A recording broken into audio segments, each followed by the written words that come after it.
안녕하세요.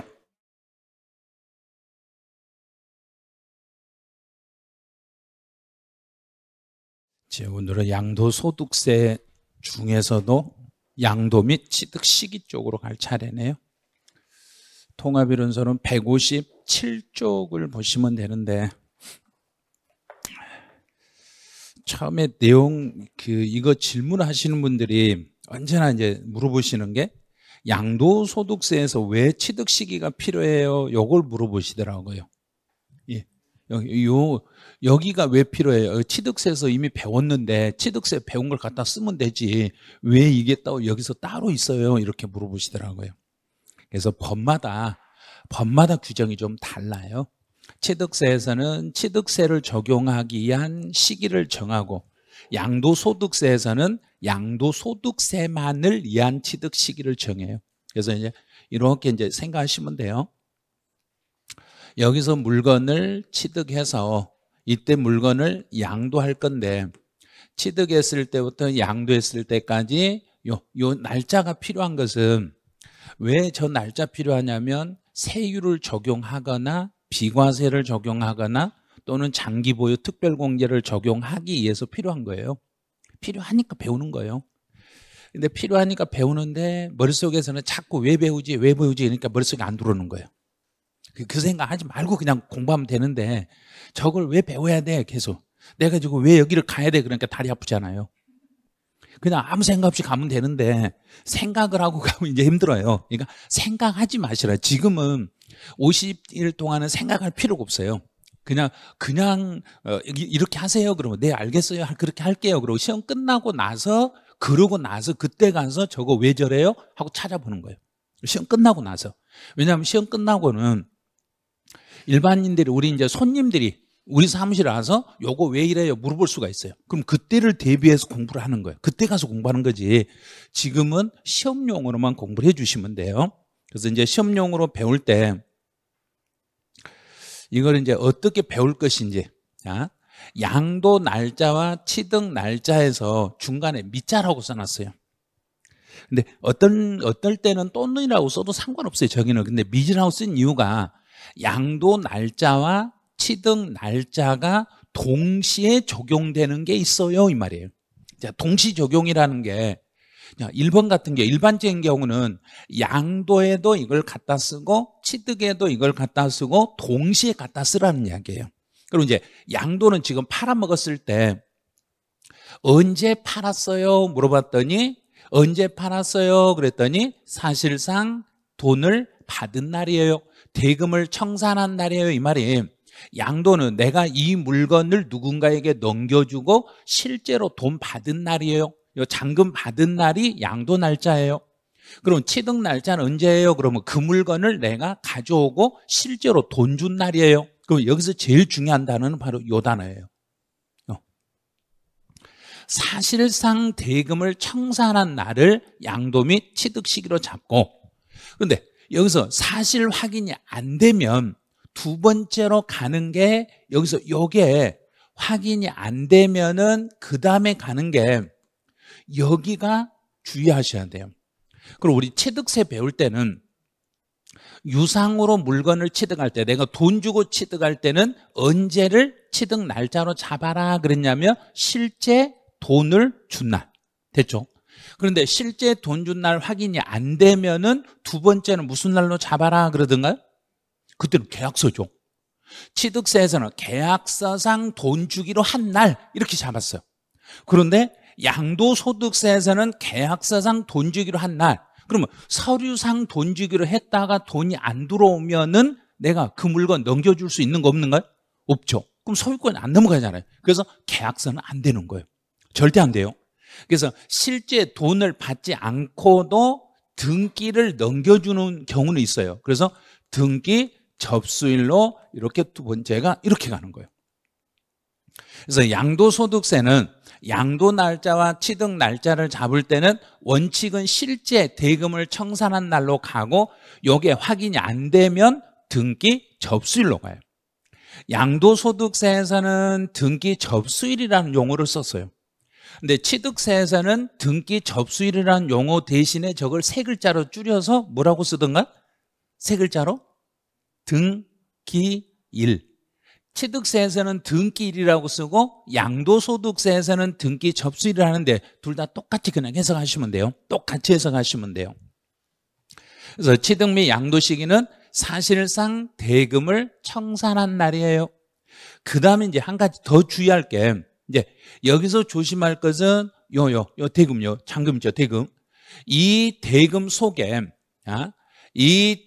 속에 양도소득세를 양수자가 부담하기로 약속을 했을 때 이 양도소득세가 이 대금 속에 들어갈 것인지 안 들어갈 것인지 이 부분을 이제 조심을 하셔야 돼요.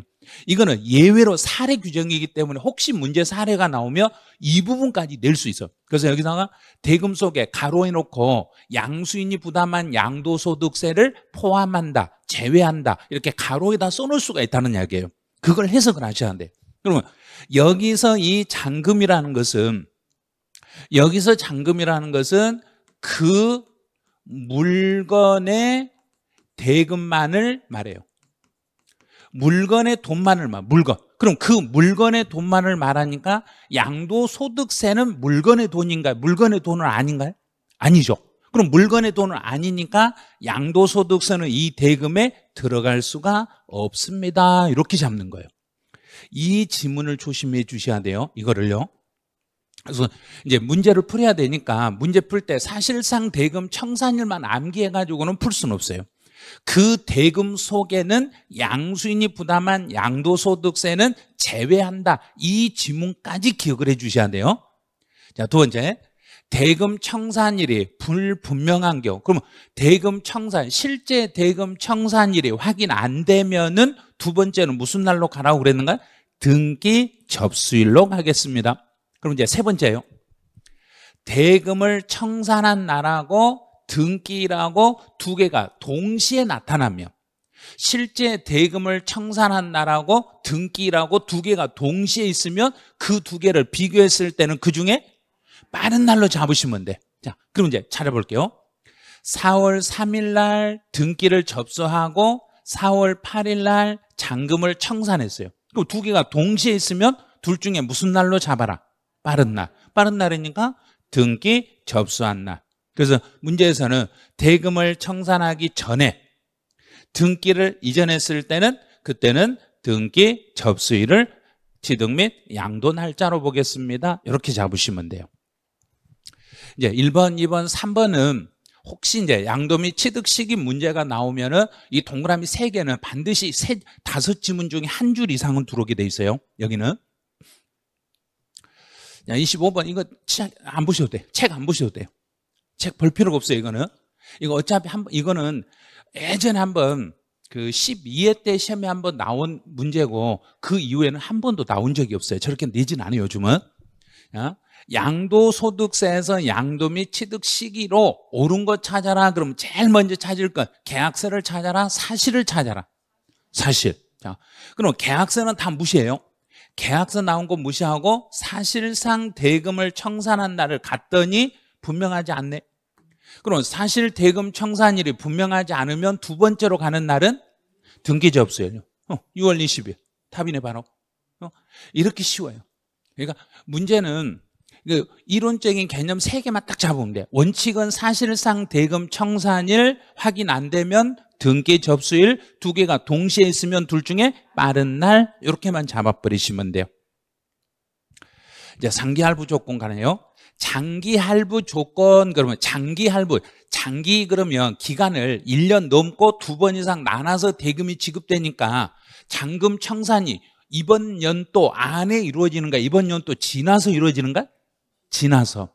그러면 이번 연도가 지나서 이루어지다 보니까 양도소득세 신고는 언제부터 언제까지 벌어들인 소득을 하나로 묶어서 신고해라. 1월 1일부터 12월 말. 그런데 1년이라는 시간이 지나서 대금이 청산이 되니까 이건 안 되겠는데? 그래서 날짜를 조절을 해. 어떻게든지 세금을 빨리 받으려고 조절하겠다, 늦게 받으려고 조절하겠다. 빨리. 그럼 무조건 빠른 날이 돼. 그런데 장기할부 조건에서는 세 개를 비교해서 제일 제일 빠른 날 이렇게 잡으시면 돼요. 그래서 이 세 가지는 출제위원이 바꾸치기는 하지 않아요. 그러니까 너무 고민하지 마시고 이걸 다 외우려고 하지 이걸 막 외우신 분이 있더라고요. 이 세 개를 이름을 바꿔버리면 어떻게 해요? 출제위원이 그렇게 바꾸진 않아요. 절대 세 개를 만약에 하나만 써놓으면 써놓지 세 개 용어를 이상한 용어로 바꿔가지고 세 개를 넣어주진 않아요. 그러니까 장기 할부가 딱 나오는 순간 몇 개 중에 빠른 날로 잡는다. 세 개 중에 빠른 날 이렇게만 잡으시면 돼요. 이제 여기는 주의하세요. 자, 이 3번 이 문제 3번 지문이 나왔을 때는 이건 조심하셔야 돼요. 이건 주의하시라는 이야기는 정답으로 출제 확률이 높은 지문들이니까 주의하셔야 돼요. 야, 건축. 자기가 건설한 건축물 이러면 건물을 두 글자로 뭐 했다고 그러면 된가? 신축. 그냥 신축했다고 생각해 버리세요. 신축만이 아닌 경우도 있는데 그냥 신축이라고 통칭해서 해버리세요. 건물을 새로 신축했으면 내가 정부에게 허가를 받는 경우가 있고 허가를 받지 아니하고 이게 있어요. 그럼 허가를 받았다는 이야기는 이 건물을 신축해서 이 건물 내가 사용해도 좋다는 뭘 받았다는 이야기인가? 승인, 사용 승인을 받았다는 이야기예요. 사용해도 좋다는 승인을 받은 날 이렇게 보시면 돼요. 교부가 받은 날이니까 사용 승인서 교부일. 그러면 반대로 보면 내가 사용 승인서를 교부받은 날이에요 이러시면 돼. 그래서 사용 승인서를 교부한 날이 되고 이제 중간에 있는 2번하고 3번은 신경 안 쓰셔도 돼. 이제 승인 안 받았을 때 허가를 안 받았어요. 그러면 여기서 이제 허가를 안 받았어요. 그러면 무엇을 받지 않았다는 이야기인가? 사용 승인을 안 받았다는 이야기요. 이 승인을 안 받았다는 이야기예요. 그럼 승인서 교부를 싹 날려버려요. 승인서 교부를 날려버리면 앞에 글자 두 개하고 끝에만 읽으시면 사용일 이렇게 되는 거예요. 그래서 승인을 안 받았을 때는 그냥 들어가서 사용한 날 이러시면 돼. 그런데 이제 이 지문이 취득세에서는 약간 달라. 자, 그럼 이제 오른쪽에 날개 취득세를 봐보세요. 취득세에서는 지문 자체가 요 내용이 취득세에서는 1번과 2번을 비교해서 이 중에서 빠른 날 개념으로 취득세는 쓰는데 양도소득세에서는 허가 받은 것 따로 안 받은 것 따로 개념으로 쓰고 있어요. 양도소득세는 따로 개념으로 쓰고 있는데 취득세는 따로 개념이 아니라 허가 받은 것하고 안 받은 걸 두 개를 묶어가지고 그중에 빠른 날로 가는 거예요. 그냥 취득세는 묶음으로 표시하는 거고 양도소득세는 따로 표시했다 이렇게만 생각하시면 돼요. 그럼 하나는 허가를 받았을 때 허가를 안 받았을 때를 비교해서 그중에 빠른 날로 가는 것은 무슨 세에서 나오는 거고? 취득세. 각각의 개념으로 나오는 것은 양도소득세에서 나오는 개념이에요. 내용은 똑같아요. 그럼 허가를 받았다는 이야기는 사용 승인서 교부일인데 교부를 취득세에서는 내주는 날 이렇게 쓰고 있어요. 똑같은 말이에요. 교부일이나 내주나 교부나 똑같은 거예요. 그다음 허가를 안 받았을 때는 사실상 사용일 똑같네요. 두 개가 똑같은데 양도소득세에서는 각각의 개념으로 분석을 했고 취득세에서는 묶어가지고 그중에 빠른 날을 취득일로 잡았어요. 이렇게 되는 거예요.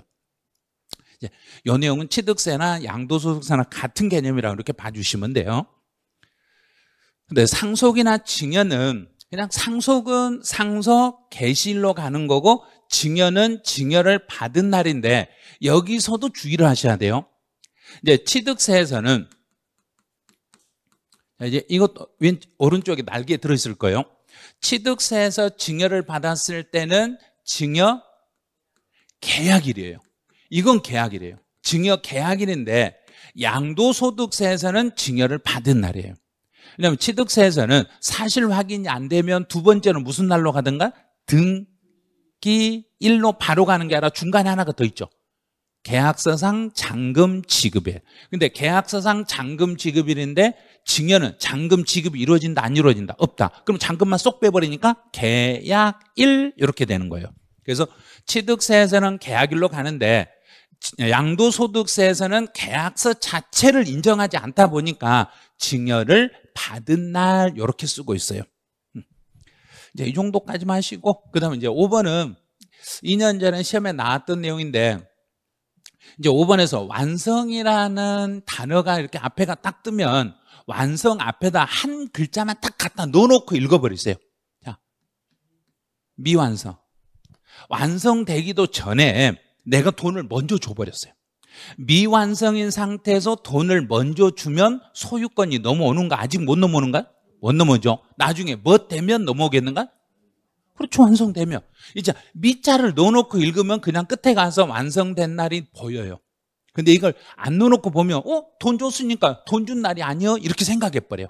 그래서 돈을 미리서 오늘 돈을 주더라도 물건이 완성이 안 됐기 때문에 돈은 먼저 받았더라도 소유권을 언제 넘겨준다? 완성해서 넘겨준다. 이렇게 생각하시면 돼요.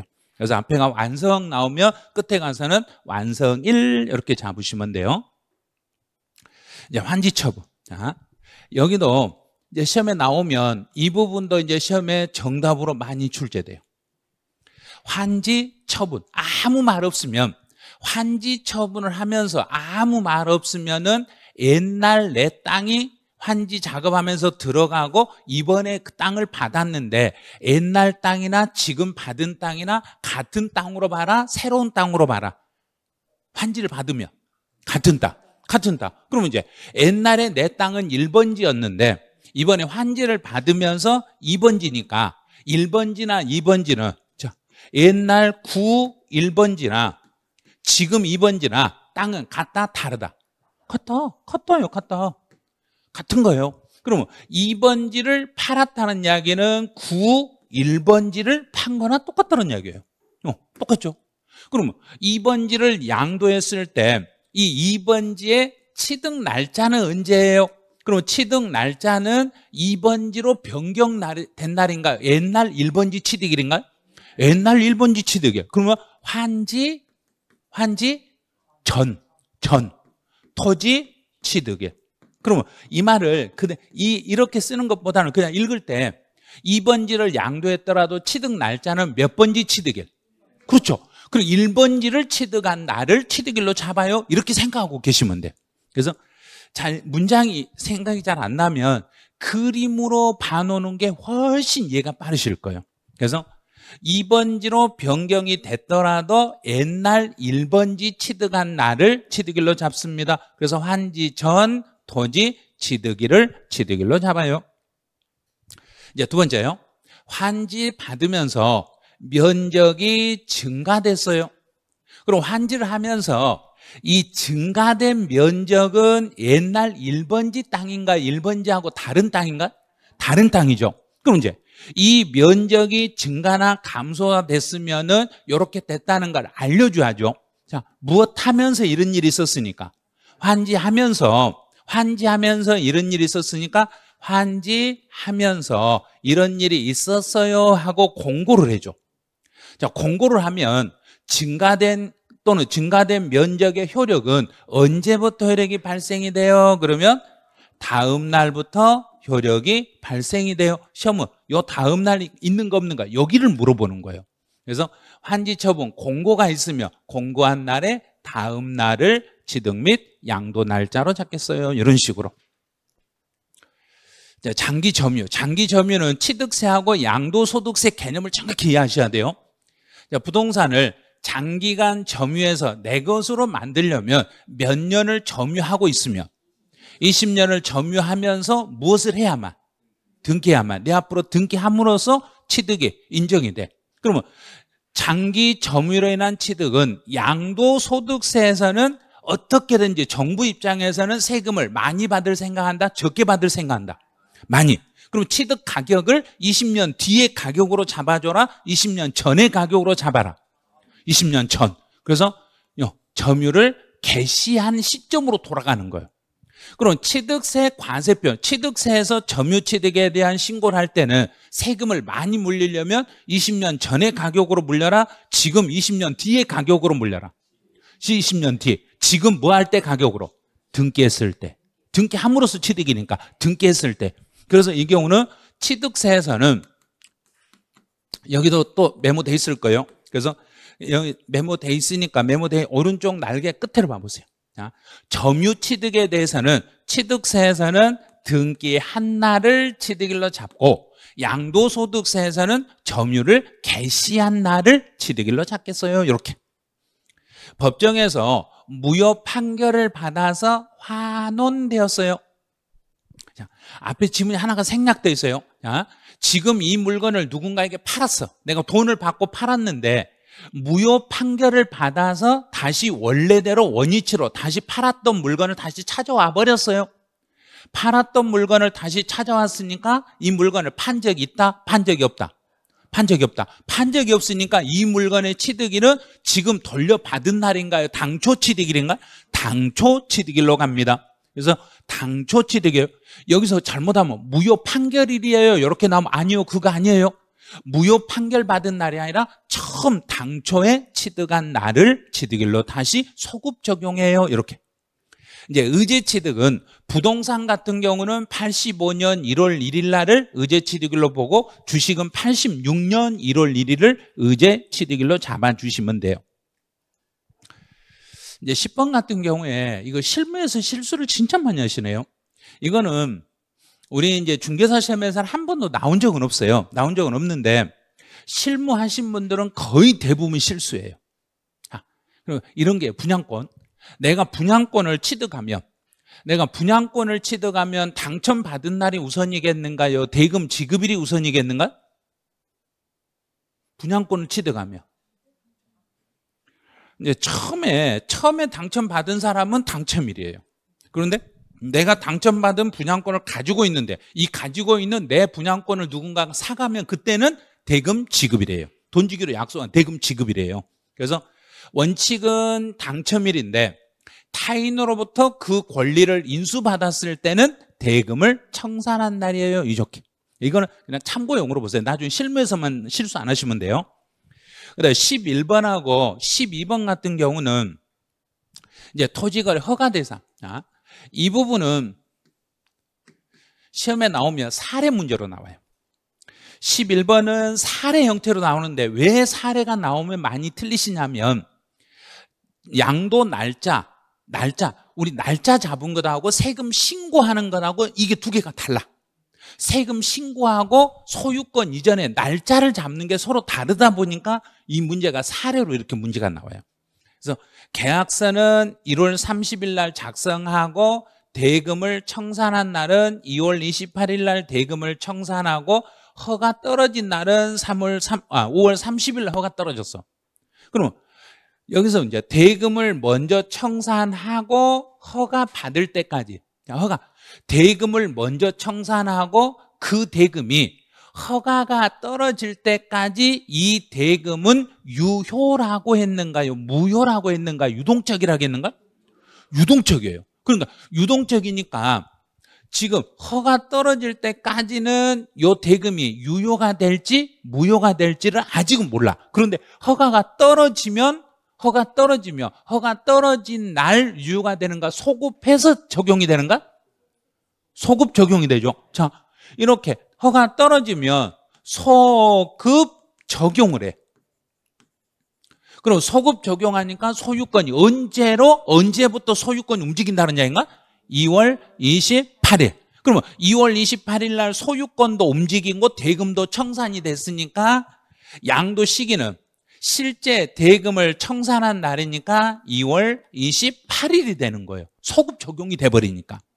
그런데 세금 신고는 우리 양도소득세 예정신고는 양도일이 속하는 달의 말일부터 2개월 이내 신고해야 돼요.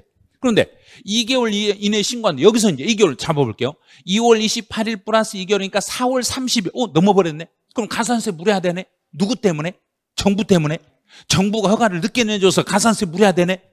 이런 복잡한 일이 생기다 보니까 정부 입장에서는 그래 신고는 우리가 허가 내주면 그때 신고하세요.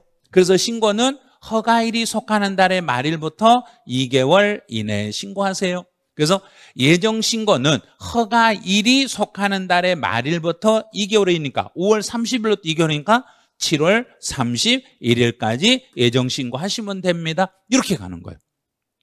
자, 그러면 이 내용을 취득세로 돌려볼게요. 자, 취득세로. 취득세에서는 먼저 대금을 주고 취득했는데 나중에 허가가 떨어지면 취득세 신고는 언제부터 60일 안에 신고해라. 그렇죠. 허가일 여기서부터 60일 안에 신고하면 돼. 취득세는 5월 30일 플러스 60일 안에만 취득세 신고하면 되고 양도소득세는 허가일이 속하는 달의 말일부터 2개월 안에 양도소득세 신고하시면 되고. 그래서 이 내용이 양도하는 사람하고 취득하는 사람의 허가 대상 부동산일 때 신고하는 것은 신고는 허가일을 기준으로 신고 들어가고 소유권은 언제로 다시 소급해서 적용이 되고 대금 청산일로 소급해서 소유권이 움직이니까 양도 시기는 세금 신고한 날인가 소유권 이전인가? 양도 시기 소유권이니까 대금 청산일. 예정신고는 신고니까 세금 신고니까 허가일이 속하는 달의 말일부터 2개월. 실수하시면 안 돼요.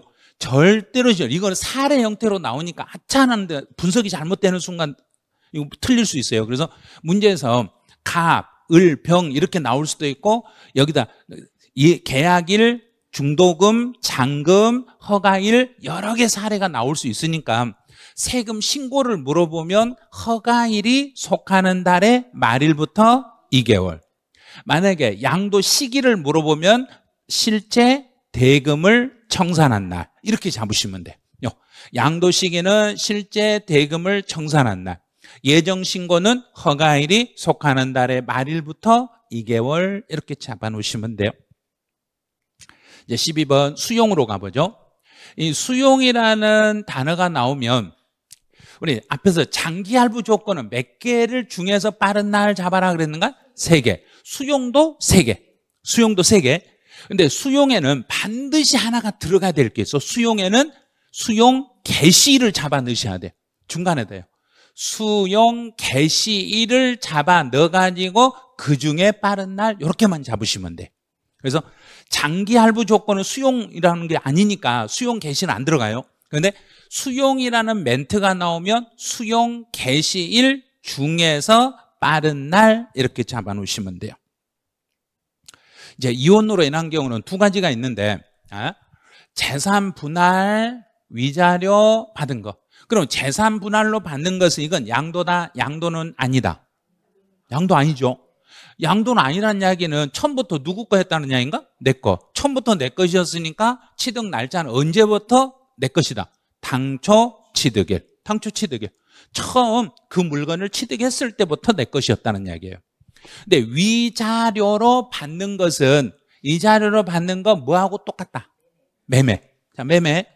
근데 매매인데 위자료로 받을 돈을 위자료 대신 부동산으로 받아버렸으니까 부동산하고 위자료를 퉁쳐버렸어.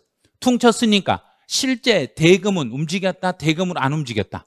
안 움직였다. 그러면 실제 대금 청산일이 확인되지 않으니까 두 번째 날짜는 무슨 날짜로 간다?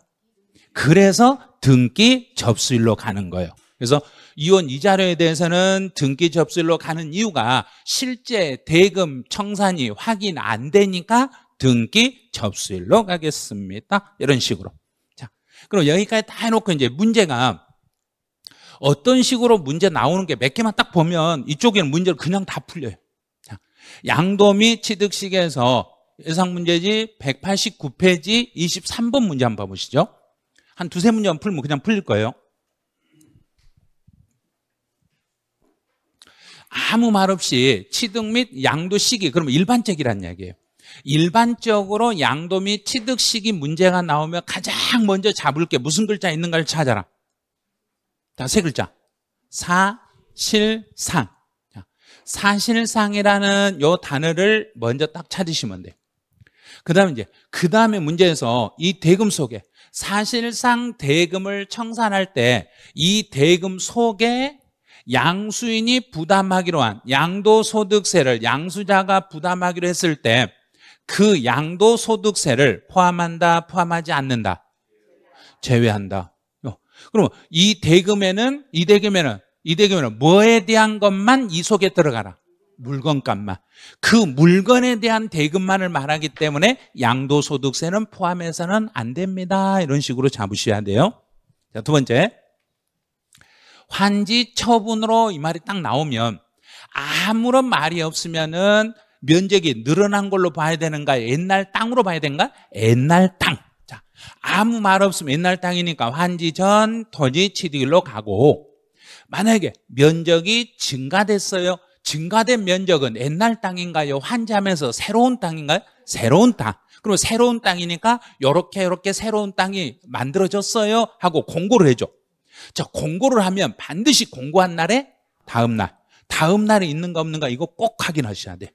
그럼 해결되죠. 지문이 길다고 해서 지문을 막 분석하고 있으면 안 돼. 세법은 지문 길다고 분석하고 있으면 안 돼요. 자, 3번. 장기 할부 조건, 그럼 몇 개를 생각한다? 3개. 3개 있는 거. 하나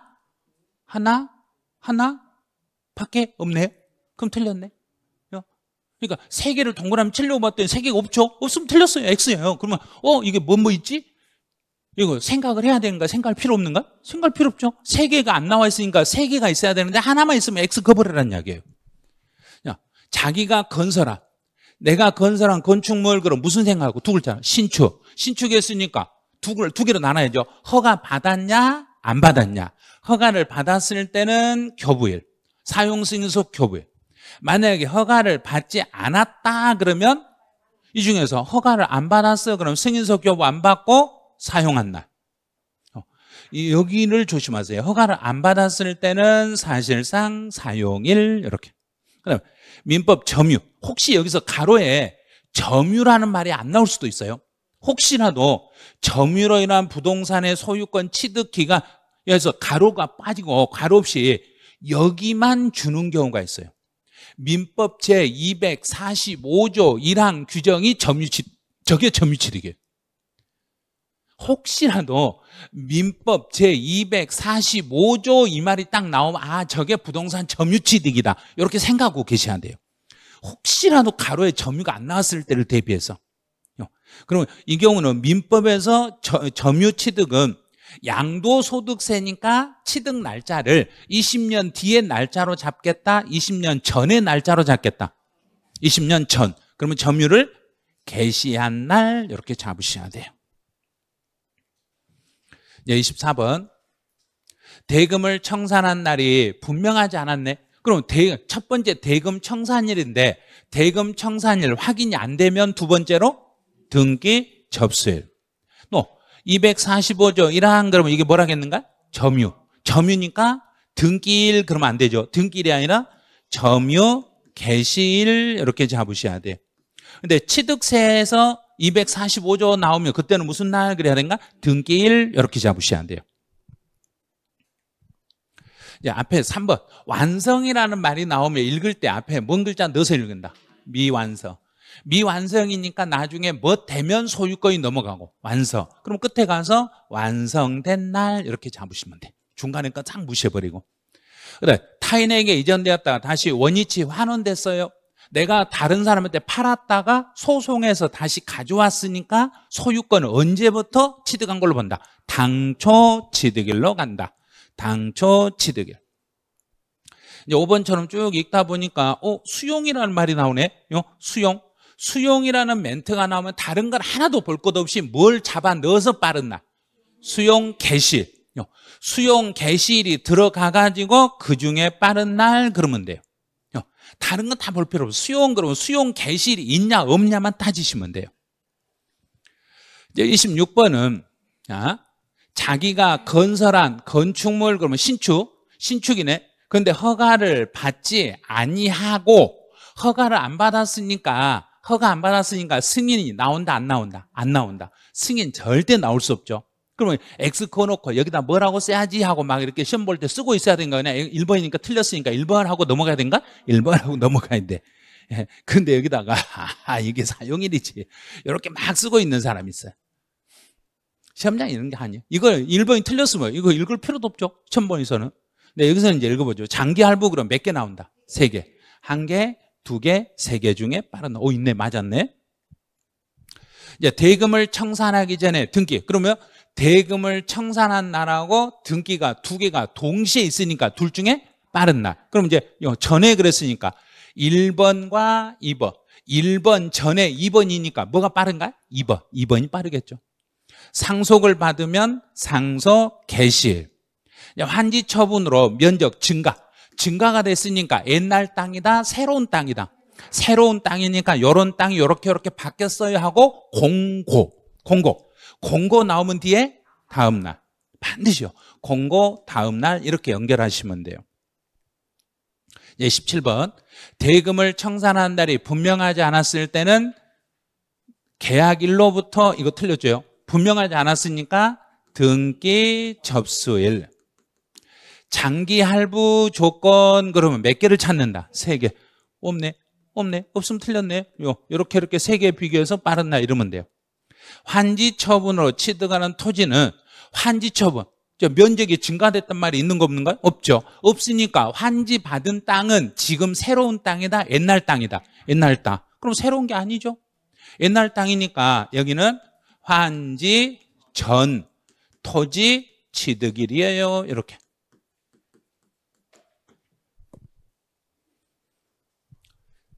이런 식으로 사례가 나와요. 4번처럼. 4번처럼 허가구역이 나오면 반드시 사례 문제가 나와. 그럼 사례 문제 나올 때 물어보는 게 양도 시기. 자, 허가를 받게 되면 나중에 허가가 떨어지면 허가 받았네. 나중에 허가를 받으면 허가 받은 날로부터 소유권이 움직이는가요? 다시 돈 준 날로 소급해서 인정이 되는가? 소급해서. 그럼 돈을 준 날이 언제고? 매매 대금을 모두 수령하며 그럼 2월 28일 날 매매 대금을 수령하고 허가를 5월 30일 날 받았더라도 소유권은 언제로 다시 돌아가면 되고 2월 28일로 돌아가면 되죠. 2월 28일.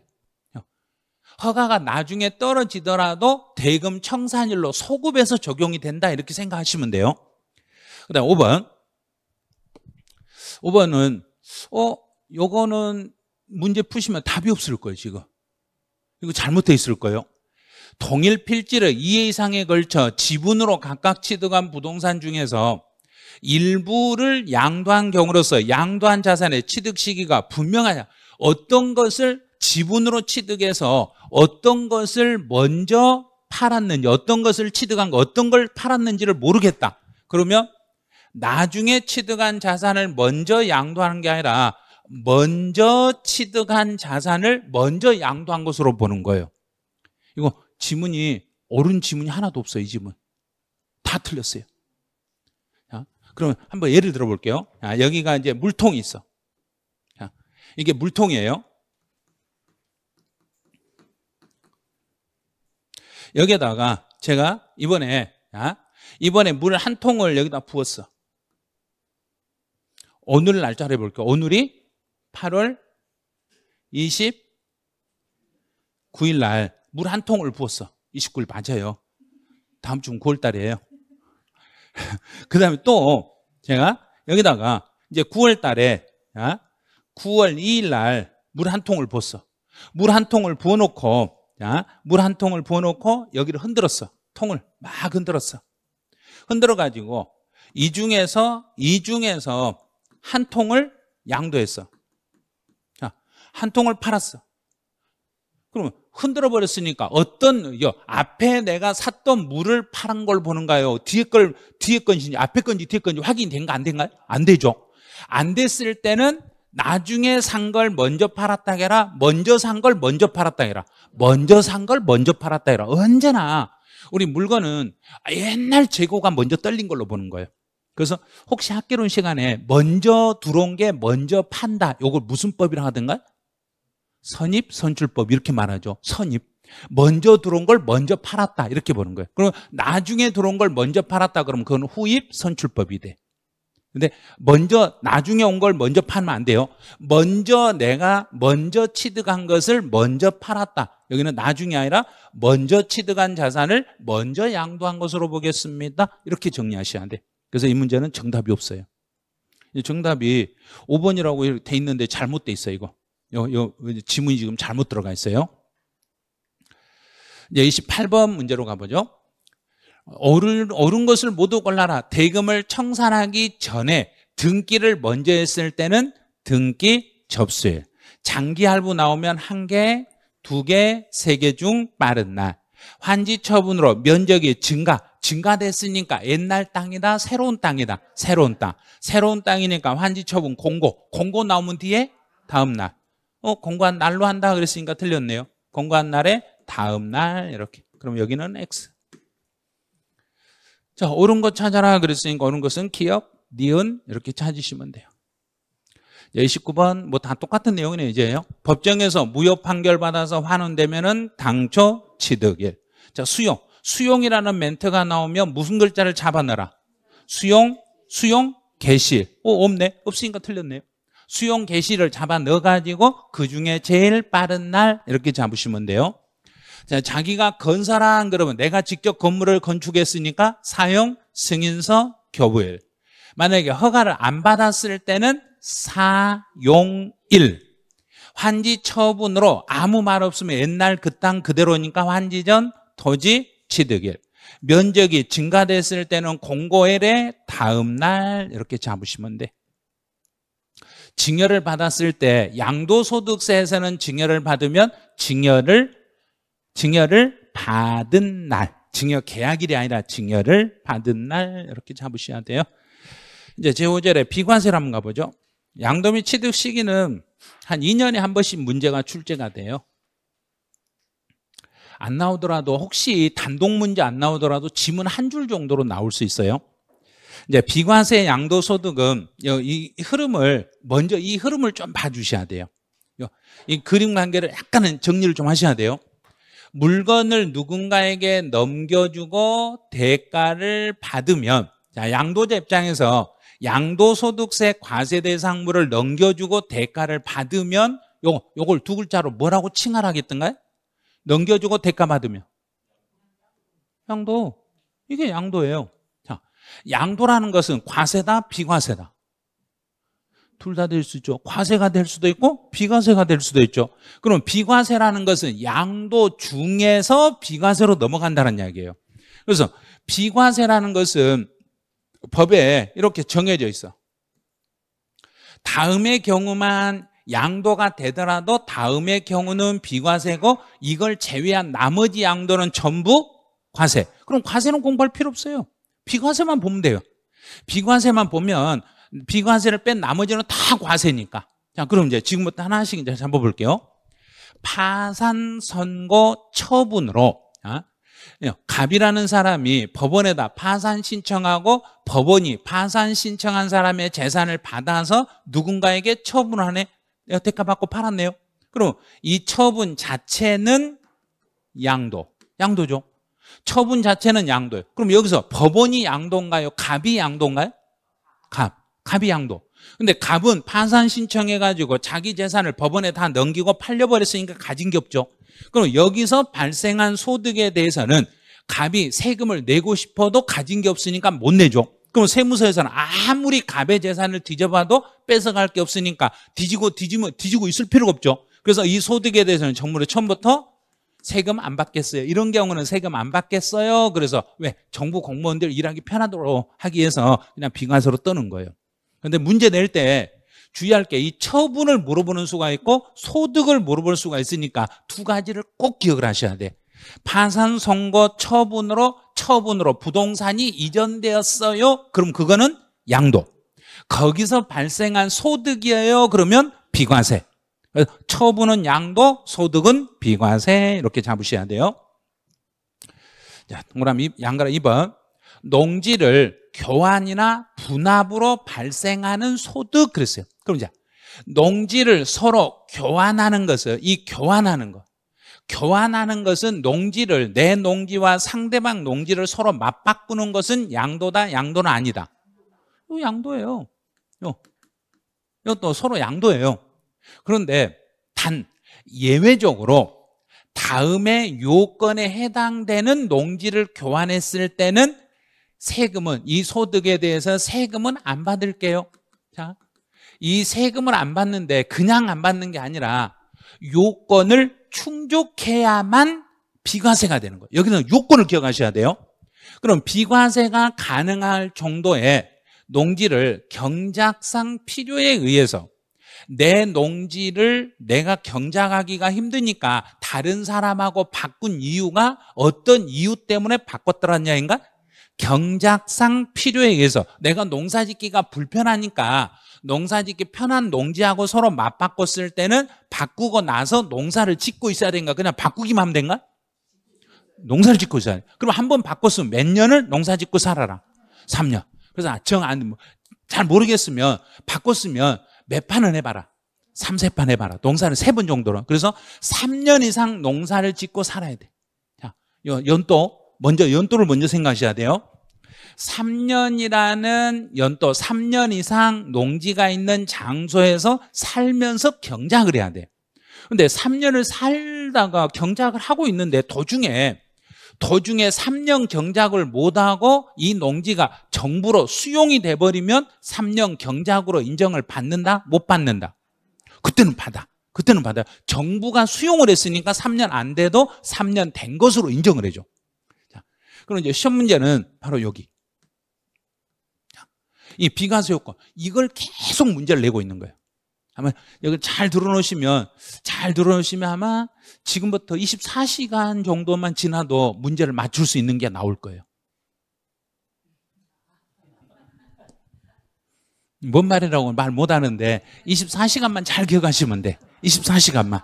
자, 이제 농지를 교환할 때 비과세 요건은, 자, 그냥 둘이 바꾸니까 어떤 건 크고 작을 수도 있어. 똑같을 수도 있지만, 똑같은 경우도 있지만 큰 쪽도 있고 작은 쪽도 있을 수 있어. 서로 바꾼 게. 그러면 큰 편의 가액에서 작은 편의 가액을 빼. 자, 큰 쪽에서 작은 쪽을 빼가지고 둘 중에 큰 편의 4분의 1, 큰 편의, 여기가 차액이요. 이 차액이 큰 편의 4분의 1 이하여야 된가 초과해야 된가? 이하. 2년 전에 여기를, 이 부분을 초과라고 냈어요. 여기를. 이 이하를 초과라고 발음을 바꿔놨어. 그럼 이제 여기를 냈으니까 그 다음에 낼 때는 이제 여기를 낸 거예요. 4분의 1을 내는 거예요. 그럼 이제 여기서 이제 이 4분의 1의 개념을 가지고 이제 연습할게요. 3분의 1, 4분의 1, 5분의 1 이렇게 세 개를 연습하셔야 돼. 차액이 큰 편에 3분의 1이다. 그러면 차액이 큰 편에 3분의 1이면 4분의 1보다 크다, 작다? 크다. 그럼 비과세다, 과세다? 3분의 1이면 과세, 4분의 1이면 이하니까 4분의 1도 들어가니까 비과세. 차액이 큰 편에 5분의 1이면 4분의 1보다 크다, 작다? 그럼 5분의 1이면 비과세. 이제 나올 수 있는 거 3분의 1, 4분의 1, 5분의 1 요것밖에 안 남았어요.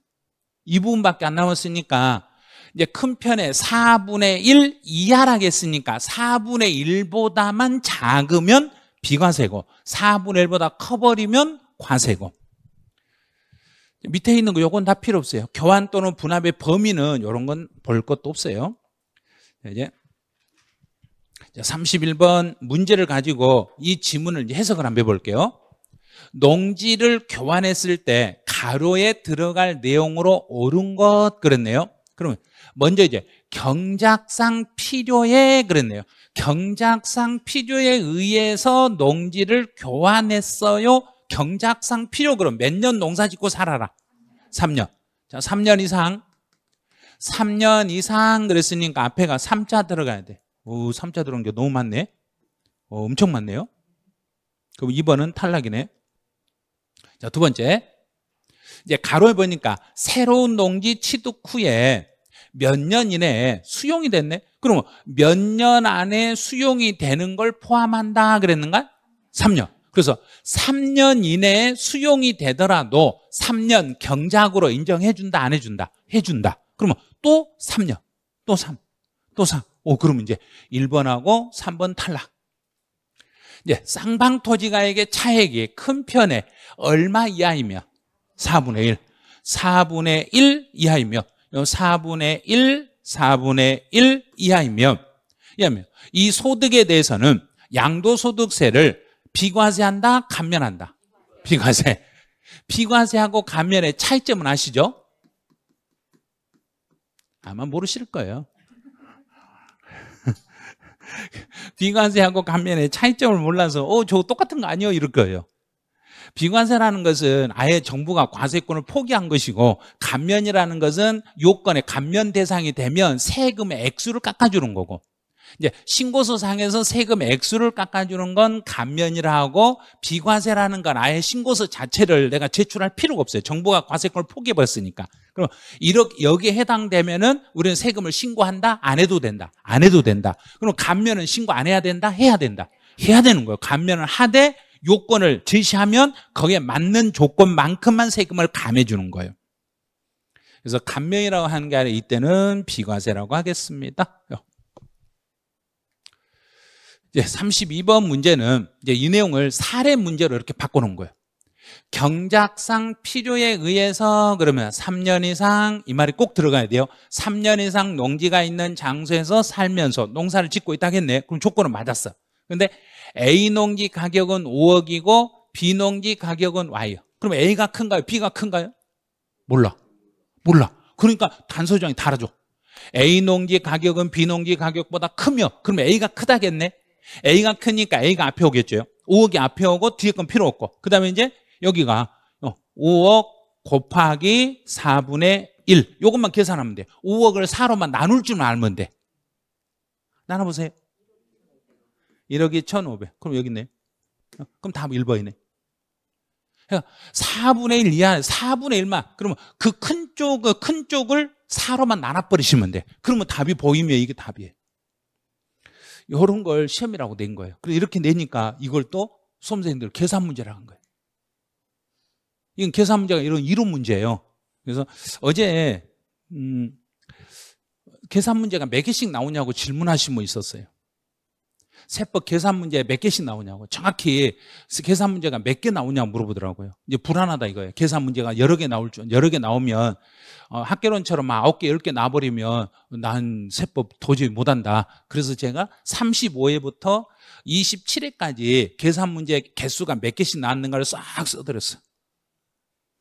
35회 한 문제, 34회 두 문제, 33회 두 문제, 그 다음 그 밑으로는 전부 한 문제. 이렇게밖에 안 나왔어요 하고 써드렸어. 근데 계산 문제는 한 개에서 2개 나와요. 딱 한 개 아니면 2개예요. 정확히 한 개 아니면 2개니까 요런 건 계산 문제 축에도 못 들어가요. 이거 계산 문제 아니에요. 이론 문제예요. 요거까지 계산 문제라고 해버리면 골치 아파요. 이건 계산도 아니에요. 저런 거. 근데 저걸 계산이라고 해가지고 숫자 보이고 막 계산처럼 보이니까 포기해버린 거예요. 포기할 필요 없잖아요. 그래서 이런 문제 풀 때는 쌍방토지가액의 차액이요. 요 차액이, 여기 차액이 둘 중에 어떤 쪽에? 큰 쪽에. 큰 쪽 5억에 몇 분의 1? 4분의 1. 5억에 4분의 1 이하. 이하니까 이렇게 해요. 등호 표시가 이렇게 되면 돼요. 이론을 식으로만 바꿔놓은 것 뿐이에요. 양가로 3번 같은 경우는 이제 이 내용은 시험에, 이 내용은 해년마다 시험에 출제가 돼요. 해년마다 출제가 돼요. 1세대가 1주택을 2년 이상을 보유하고 양도했네. 그럼 1세대가 1주택을 2년 이상을 보유하고 양도하면 원칙은 과세한다, 비과세해준다? 비과세해준다. 그럼 이제 왼쪽에 있는 날개, 왼쪽 제일 위에 날개 있는 거 있죠. 그 부분을 매년 출제하는 거예요. 왼쪽 날개 제일 위에 있는 거 3개, 1번, 2번, 3번. 근데 그중에 작년 시험은 3번을 이미 출제해버렸어. 언제나 시험 문제 내면 이렇게 내. 위에서부터 순서대로 딱 정해놓고, 여기 시험에 언제나 내니까 위에서부터 차근차근 내고 그래서 3번 냈어. 그럼 다시 여기까지 가려고 했더니 없네. 그럼 다시 이렇게 올라오고. 그럼 이제 올해는 1번 고가주택, 여기가 낼 차례라는 이야기예요. 그래서 이제 이 고가주택하고 관련된 게 이제 연습해야 돼요. 1세대 1주택 비과세 요건을 충족하더라도 주의할 게 여기 실지 양도 가액이 12억을 초과하는 고가주택에 대해서는 12억 초과하면 12억 초과분에 대해서는 과세합니다. 자, 그럼 이제 물어볼 때 이걸 물어봐. 12억 초과분을 어떻게 계산해요? 이걸 물어보는 거예요. 그럼 12억 초과분을 계산할 때는 지금 양도 가액분에 양도 가액에서 얼마를 빼버리며 12억을 빼면 돼. 그럼 이제 이 비율이 전체 양도 가액에서 12억을 초과되는 이 비율이 고가주택 비율이에요. 그럼 이 비율만큼만 이만큼만 과세가 된다는 이야기예요. 전체 세금을 다 계산해 가지고 그중에 고가주택에 해당되는 비율을 곱하기 해버리면 고가주택에 대한 과세가 나오는 거예요. 이 비율만큼만 과세가 된다는 거, 여기가 아마 이론 문제든 계산 문제든 올해 만들어질 거예요. 또 주의할 게 여기, 자, 실지. 양도소득세에서 고가주택은 실지, 주택 임대소득에서 고가주택은 기준시가. 그래서 주택 임대소득에서는 기준시가 12억 초과하는 주택, 양도소득세에서는 실지 양도 가액이 12억이 초과되는 주택. 자, 두 번째는 비과세 요건을 충족해도 미등기 상태로 양도하면 비과세를 인정해준다, 안 해준다? 안 해준다. 자, 그럼 이제 미등기 상태로 양도했을 때는 반드시 미등기가 딱 나오는 순간 불이익을 5가지를 머릿속에서 반드시 딱 생각을 하셔야 돼. 불이익 5가지. 그럼 미등기 상태로 양도했을 때 불이익은, 첫 번째 불이익은 5개가 빨리 생각나야 된다니까요, 시험 볼 때. 자, 제가 얼마나 빨리 기억난가 보세요. 비과세 배제, 감면 배제, 장투공제 배제, 기본공제 배제, 세율은 70%. 이렇게 생각나셔야 돼. 이제 천천히. 자, 비과세 배제, 감면 배제, 장기보유 특별공제 배제, 기본공제 배제, 세율은 70%. 그럼 1세대 1주택 비과세 요건을 충족해도 미등기 상태로 양도했으니까 비과세 가능이다, 비과세 배제다. 배제해. 그래서 1세대 1주택 비과세 요건을 충족했더라도 미등기로 양도해버리면 비과세를 받을 수 없어요. 문제를 낼 때 어떻게 내냐면, 미등기 상태로 양도하면 소득세법상 비과세는 배제되지만 조세 특례 제한법상 감면은 받을 수 있어요. 안 돼요. 그래서 비과세 감면 둘 다 안 돼요. 둘 다 안 돼. 이제 허위계약서를 작성하면, 허위로 계약서를 이건 작년에 이론 문제로 출제해 버렸어.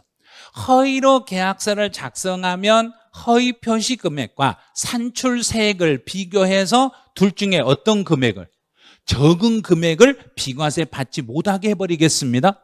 둘 중에 적은 걸 비과세 먹게. 자, 그럼 이제 이 내용이 과거에 계산 문제로 이렇게 출제된 데 있어.